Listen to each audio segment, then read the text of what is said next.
Olá a todos, bem-vindos a mais uma história de fé. E desta vez vamos ver a história de fé de um homem chamado Estevão, que era homem cheio do Espírito e cheio de poder. Veja aí Atos capítulo 6, versículo 8. Diz assim as Escrituras: E Estevão, cheio de fé. Cheio de quê? De fé. E de poder, fazia prodígios e grandes sinais entre o povo. Glória a Deus por isso. Deixe só fazer aqui uma parte. Eu, José Fidalgo, eu creio que Deus tem poder para que haja sinais e maravilhas entre o povo. Mas quem faz isso é Cristo em nós. A Bíblia fala, o que o próprio Jesus disse, e está registado no livro de João, capítulo 15, está registado que Ele é a videira e nós somos as varas. E as varas não podem dar fruto se não estiver ligado à videira. E para estar ligado à videira, requer-se à vara que dê ouvidos às palavras do Senhor, neste caso a Cristo, ao Evangelho, e que sejamos obedientes a essas palavras do Senhor Jesus Cristo. Que sejamos obedientes ao Evangelho de Jesus Cristo. E uma das coisas que o Evangelho nos ensina, que Jesus nos ensina, é que nada podemos fazer sem Ele. E Estevão era cheio de fé e de poder, não porque isso tenha sido originado pelo próprio Estevão, mas é Jesus nele e ele em Jesus. E assim, quando nós estamos ligados a este Cristo maravilhoso, a este Jesus, a este Evangelho, e quando Ele está em nós e nos dá essa incumbência de fazer o que Ele quer que seja feito, então as coisas começam a acontecer. Porquê é que eu estou a falar nisto? Porque existe uma linha de pensamento no meio das igrejas que é o que se fala muito da doutrina da confissão, da fé, do declarar com a boca. Tudo o que falarmos com a nossa boca vai acontecer. É de dar ordens aos montes para que eles se movem. É de dar ordens aos vírus para que eles se sequem. É de dar ordens ao mal para que o mal pare. É ordenar no nome de Jesus Cristo que tudo funcione. E dá a entender que parece que basta fazer isso, basta crer nessas coisas e começar a ordenar e começar a dizer e começar a falar até a língua cair, que as coisas têm que acontecer. E eu quero dizer uma coisa, infelizmente não é assim que as coisas se processam. Sabe porquê? Porque esse poder, essa autoridade, ela não é produzida pelo homem. E hoje há muita jactância, hoje há muita vaidade, hoje há muito aquelas pessoas que vêm e dizem: eu sou um homem de Deus, eu sou um profeta, eis que eu profetizo agora mesmo que esse vírus seca pela raiz a partir de agora, hoje dia 20 e tal de março de 2020. Pelos vistos continua aí ainda, já vai dia 2 de abril e continuam a morrer pessoas em toda a parte do mundo. É uma coisa chata isto, mas até agora ainda não está seco. Porquê? Porquê que eu tenho que falar assim? Porque nós temos que entender o seguinte, quando nós lemos as Escrituras, e principalmente a parte do Novo Testamento, que é muito importante nós entendermos isto, que, mais uma vez eu repito, nada podemos fazer se Cristo não autorizar. Ele próprio disse o mesmo. Ele próprio, quando andou aqui na terra, diz assim: eu nada posso fazer se do alto não me for concedido. Se do alto não me for concedido, eu nada posso fazer. E nós vemos aqui que Estevão lhe foi concedido que andasse no meio de multidões, onde ele operava sinais e prodígios entre o povo. É interessantíssimo. Você vê isso com Estevão, vê isso com alguns apóstolos. Mas à medida que você vai havendo e avançando no Evangelho, e no tempo você vai verificando que nem todas as pessoas agiam assim. E algumas vão pensar assim, porque eles não tinham fé. Nada disso, amigo. Eles tinham fé, eram pessoas de fé. Eles não acreditavam que têm poder e autoridade para mudar os montes. Amigo, não é nada disso. É que você ainda não entendeu uma coisa. É que nada podemos fazer se do alto não me for dada essa incumbência. Não, mas a Bíblia diz que Jesus disse: ide por todo o mundo, pregai o Evangelho a toda a criatura, expulsai os demónios, curai os enfermos. Até ele já disse para fazer.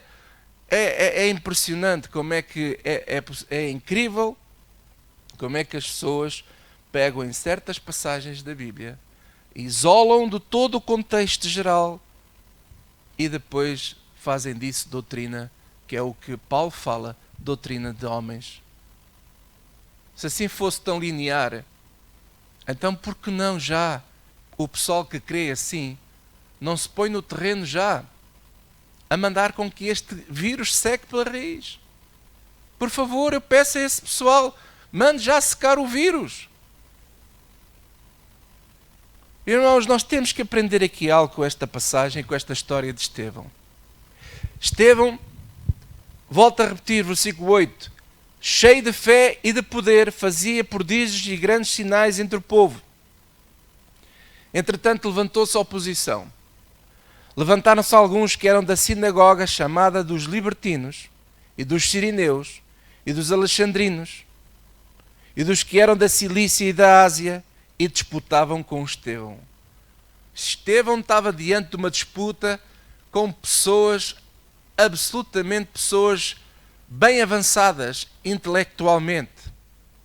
Eram pessoas estudiosas, religiosos. E o versículo 10 diz: e não podiam resistir à sabedoria e ao espírito com que Estevão falava. Uau! Bem que ele precisava mesmo de estar cheio de fé e de poder. Mas Jesus prometeu que nós iríamos ser perseguidos, iríamos ser odiados de toda a gente. Mas que nós não devíamos ter medo, porque na mesma hora nos seria dado as palavras que nós deveríamos falar. Glória a Deus! E então veja como Estevão, com muita sabedoria, falava e resistia a eles. Só que eles ficavam furiosos. Chegaram ao ponto de subornar pessoas para se levantarem, para instigarem contra Estevão. E mais à frente, em Atos capítulo 7, vamos passar aí, depois você pode ler isso tudo com calma, que é uma história fantástica. Estevão, a partir do versículo 49, começa a citar passagens de Isaías 48 e 66, lembrando a eles que eles, neste caso, os pais deles, os antepassados, mataram profetas que anunciaram a vinda do justo, que é Jesus Cristo, e começou a lembrar a eles que eles eram maus, resistiam ao Espírito Santo. E depois também ele disse a eles que eles foram a causa da morte, da crucificação deste justo, referindo-se a Cristo, que eles próprios o mataram, assim como os seus pais, os antigos, mataram os profetas que Deus enviou. Bem, acendeu-se uma ira naquele pessoal todo que você nem imagina. Uma ira terrível, e logo aquilo foi mesmo para se levantarem em força para matar Estevão. E diz aqui no versículo 55, mas ele, Estevão, estando cheio do Espírito Santo. Cheio de quem? Do Espírito Santo. Fixando os olhos no céu, viu a glória de Deus e Jesus, que estava à direita de Deus. O que é que ele viu? A glória de Deus e depois viu Jesus. Ele não viu Deus, ele apenas viu a glória. Porque Deus, até hoje, nenhum homem conseguiu vê-lo. Então, ele viu a glória de Deus, mas viu Jesus. Viu Jesus. Jesus se deixa mostrar. Ele viu Jesus, que estava à direita de Deus. E disse: eis que vejo os céus abertos e o Filho do Homem, que está em pé à mão direita de Deus.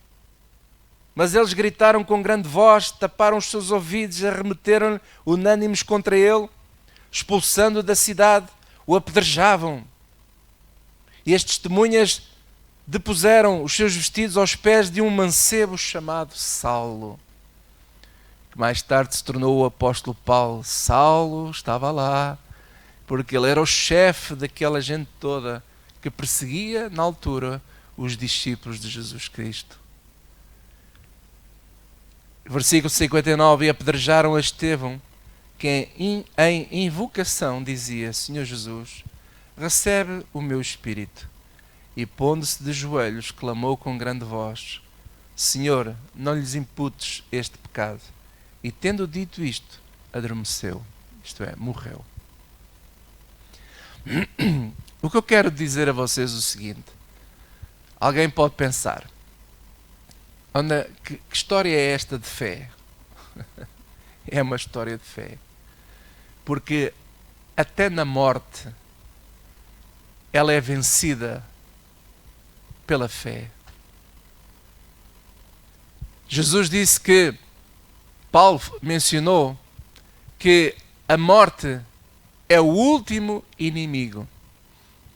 O aguilhão da morte foi vencido por Cristo Jesus. E Estevão, diante da morte, ele venceu. Ele venceu a morte. Venceu a morte? Venceu a morte. Mas ele morreu, pastor.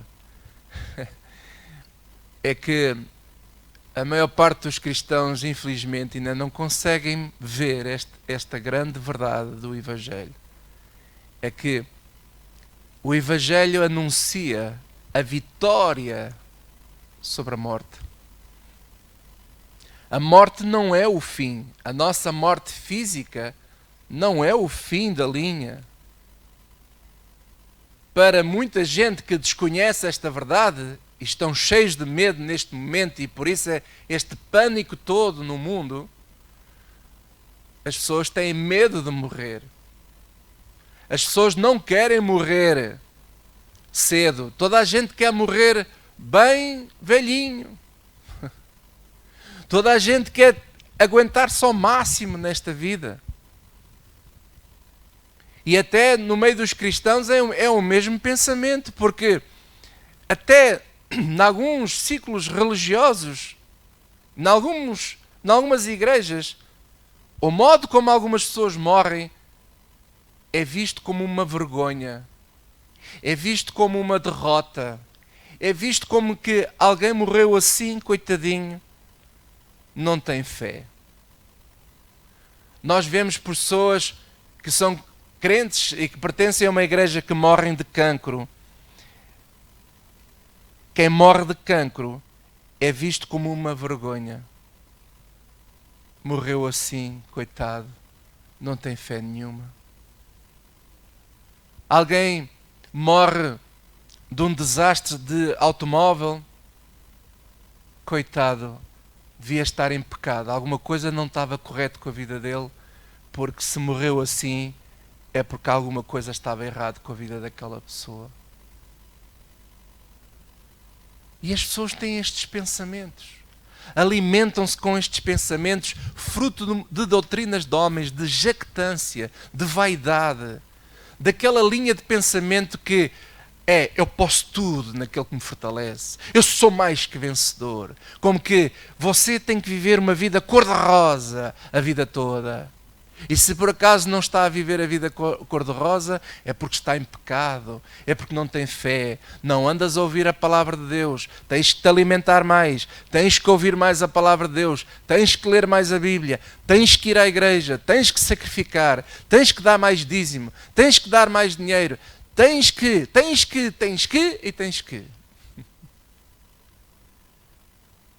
E as pessoas não conseguem entender o Evangelho, porque vivem de acordo com doutrinas de homens.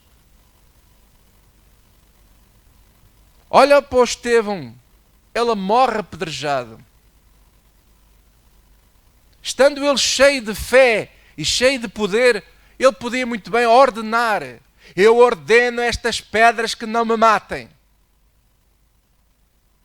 Mas pelos vistos, as pedras o mataram. Eu ordeno agora mesmo que eu não tenho que morrer agora porque ainda sou um rapaz novo, ainda tenho aqui muito vigor, eu faço falta, porque ainda por cima eu ando cheio de fé, cheio do Espírito Santo, eu faço falta à igreja, não tenho que morrer agora. No nome de Jesus.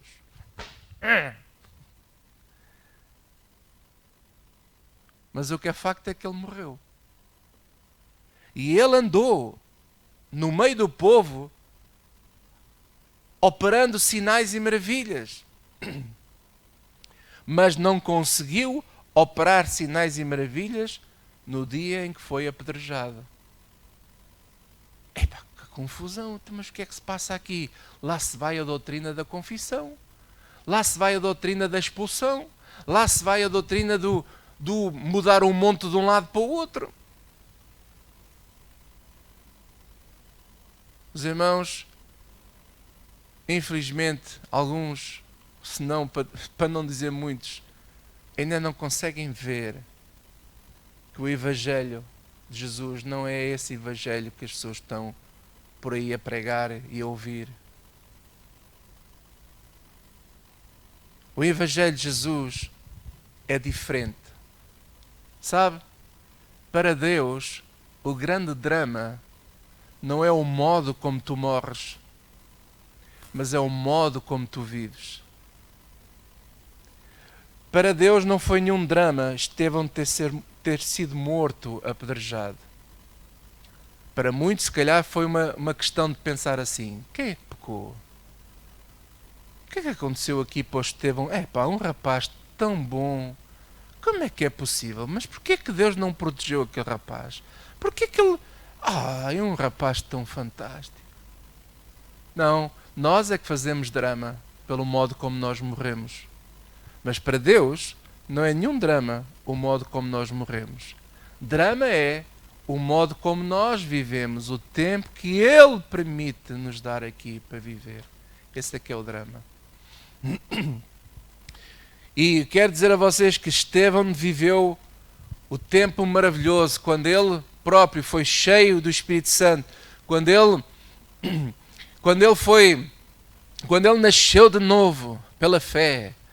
A vida daquele rapaz, eu não sei quanto tempo é que ele demorou até morrer, mas teve uma vida preenchida, teve uma vida ativa. Ele viveu o Evangelho, ele viveu a vida da melhor maneira que ele soube, com o conhecimento que ele tinha do Evangelho. E é isso que Deus nos pede a nós todos, que nós vivamos esta vida. Mas como é que nós vamos viver esta vida? Vivendo-a como Paulo falou no livro de Gálatas, Gálatas capítulo 2, se você tiver uma Bíblia, acompanhe.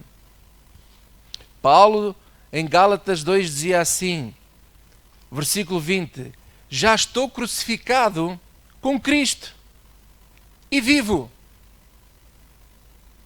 Não mais eu, presta atenção, não mais eu vivo, mas não mais eu.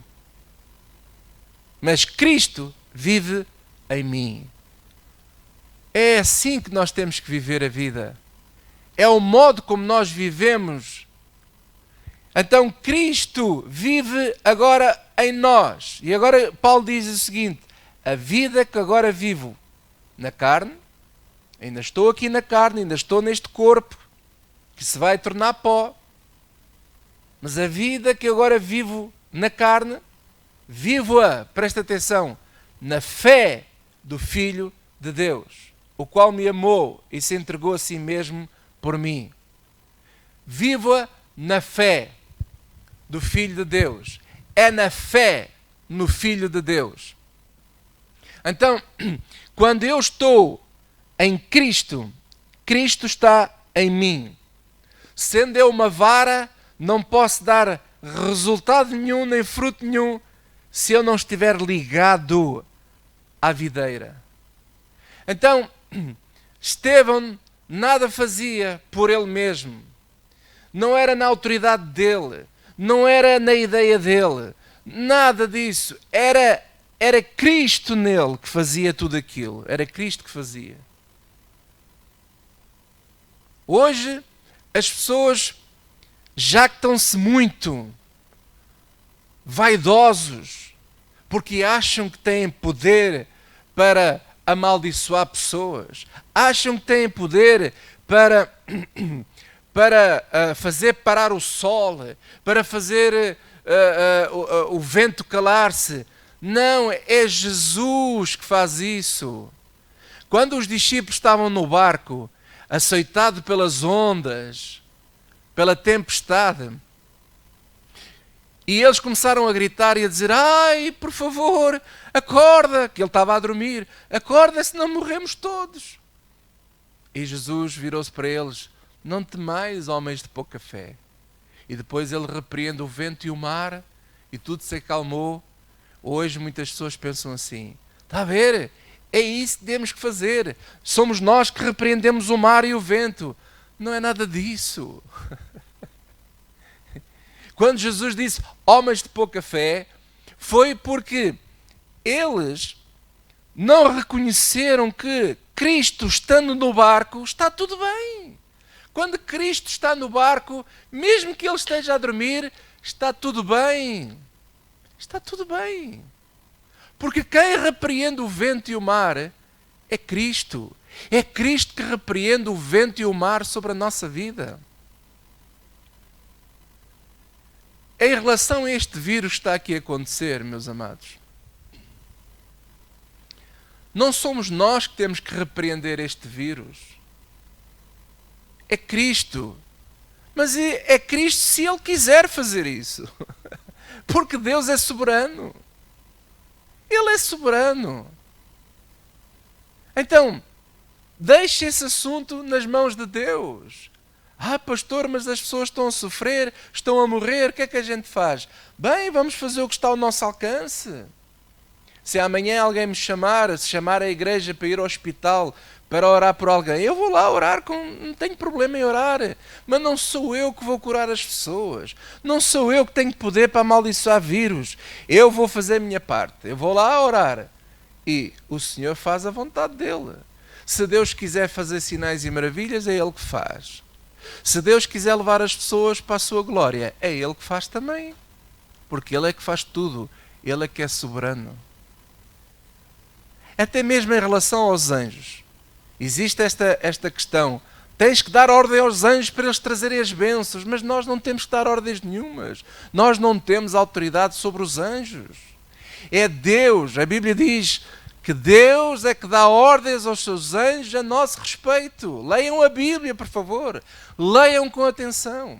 É Ele que dá ordens aos anjos para eles virem em nosso favor. Eu, sem Cristo, não sou nada. A ver se a gente aprende esta lição.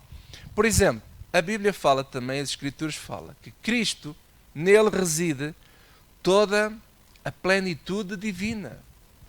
Está toda a plenitude divina que reside em Cristo Jesus. Então, aonde é que está o poder todo? Em Cristo. A Bíblia também fala que Cristo, Ele é o ungido. O ungido. A única pessoa ungida é Cristo. E porque Ele é o ungido, então, porque você e eu estamos nele, estamos também ungidos. Não com nenhuma unção especial de apóstolo, nem de bispo, nem nada dessas tretas. Desculpa a expressão. Nós estamos ungidos por causa de quem? Da unção que é dele. A unção que é dele está em nós, disse João na sua carta. E nem tendes necessidade que alguém vos ensine, porque a unção que é dele está em nós. E como é que essa unção está em nós? Através do Espírito Santo de Deus.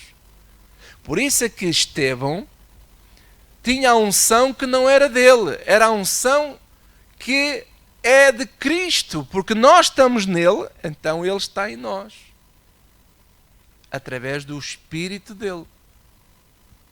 A Bíblia diz também que Cristo, ele é o justo. Então, porque ele é o justo, então, como eu estou nele, eu também eu estou justificado, também sou justo. Eu sou justo não porque eu seja boa pessoa, eu estou justo porque estou nele. Com a nossa ressurreição é a mesma coisa. Porquê é que eu creio que vou ressuscitar também? Porque ele promete, ele diz que ele morreu e ressuscitou. E quando nós estamos nele, também já morremos nele e também com ele já ressuscitamos. Glória a Deus. Então tudo é ele. É tudo ele. Não tem nada a ver comigo. Não tem nada a ver com unção de profeta. Já não há mais nada dessas coisas. No passado houve isso. Havia homens que Deus levantava com uma unção especial para tal. Mas hoje, Cristo é que é a pedra que foi levantada. Cristo é a pedra que se levantou. Cristo é nele que reside todo o poder, toda a plenitude está em Cristo. Está em Cristo. Então, é através dele que nós temos unção, que nós somos justificados e mais, que nós também somos santos. Porquê que nós somos santos? Porque ele, Cristo, é o santo. Ele é o santo. E porque ele é santo, o único, e porque eu estou nele, então eu estou santo, estou santificado em Cristo Jesus. Eu continuo a fazer muitas asneiras, não sei se você faz, mas eu faço. Eu continuo a fazer pecados, eu peco, de vez em quando lá escorrego. Mas eu continuo a ser santo, não na minha força, não porque eu consiga ser santo, mas eu continuo a ser santo porque eu estou nele. E porque eu estou ligado a ele, desde que eu não me desligue dele, eu estou nele. Agora, o que é que acontece quando nós nos desligamos dele? É o que Gálatas fala aqui no capítulo 3, versículo 1. Ó insensatos Gálatas, quem vos fascinou para não obedecerdes à verdade? A vós, perante os olhos a quem Jesus Cristo foi já representado como crucificado. Então, Jesus já foi crucificado, ele já fez tudo por nós, então não vamos inventar a roda. Versículo 2. Só quisera saber isto de vós, recebeste o Espírito pelas obras da lei ou pela pregação da fé? Sois vós tão insensatos que, tendes começado pelo Espírito, acabeis agora pela carne? Porque agora o que é que acontece? Muitos estão a andar na carne. Andam na carne porquê? Porque andam na sua própria vaidade, na sua própria jactância, no seu próprio título. Eu sou apóstolo do Senhor Jesus Cristo. Eis que eu esta noite nem dormi bem porque Deus falou-me. Eu trago um recado de Deus para o povo ouvir, porque é a autoridade do apóstolo. A malta anda na carne. Isto é andar na carne. Ou eu sou o profeta Joaquim, e o profeta bem muito conhecido em África, eis que o vírus agora é que vai desta para melhor. E andamos nisto. Andamos a brincar na carne. Mas temos poder para mandar secar e amaldiçoar. Então vá, façam isso. Anda tudo na carne, parecemos crianças a brincar com coisas sérias.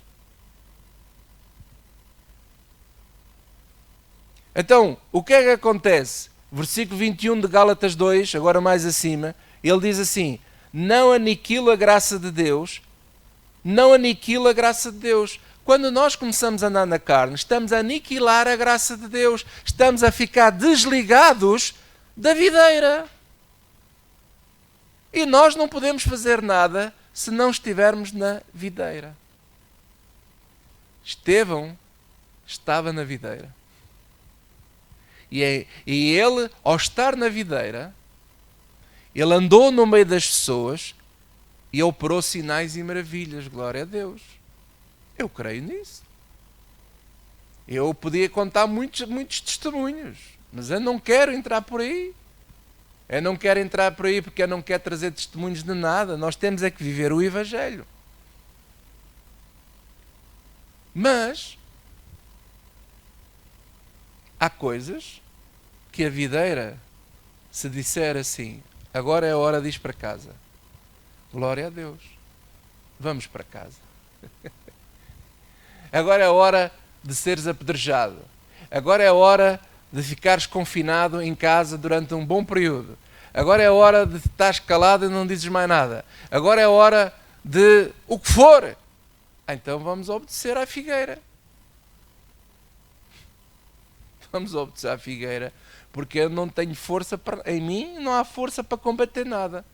Mas se eu estiver na figueira, seja feita a vontade do Senhor. E por isso, meus amados, Estevão venceu a morte. Porquê é que ele venceu a morte? Porque ele estava cheio do Espírito? Não. Ele venceu a morte porque Cristo venceu por ele. E porque ele está em Cristo, então ele venceu. Ele venceu.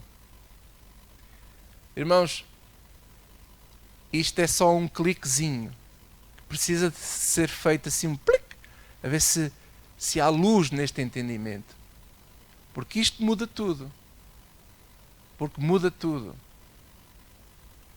Deixamos de andar na nossa jactância, achando nós que a fé é nossa, a fé é minha, esta é a minha fé. Não, é assim, olha o que Paulo diz. A vida que agora vivo na carne, vivo-a na fé do Filho de Deus. Eu vivo-a junto, eu estou no Filho. É o Filho que faz tudo. Por isso é que Paulo, quando soube que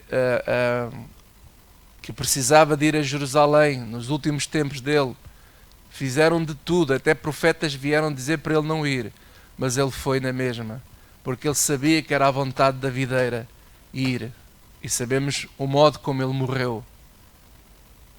Quando nós estamos na videira e seguimos o que a videira nos diz, então é isso que temos que fazer. Se a videira me disser a mim amanhã, Fidalgo, vai para dentro dos hospitais, põe a mão em todos os doentes porque eles vão ficar curados, então eu vou fazer isso. Mas se ele não me disser isso, eu não vou. Ah, você não acredita na cura divina? Acredito. Então você não acredita na oração? Acredito, claro que acredito. Então porque é que você não vai lá para o hospital e impor as mãos nos doentes? Eu vou quando a videira disser para ir. Não, mas já disse para ir por todo mundo. Não é assim, amigo. Não é assim. Não é assim. Não é assim. A ver se a gente consegue entender que nada podemos fazer se Cristo não nos der a permissão de o fazer. É importante nós entendermos isto. Se você não entende isto, eu não posso fazer nada. Não há nada que eu possa fazer. Se você quiser continuar a acreditar como antigamente acreditava, eu pode dar ordens a tudo e eles têm que obedecer, então eu faço mais um apelo. Por favor, ajuda a humanidade, porque o vírus está mesmo a matar muita gente. Deus te abençoe.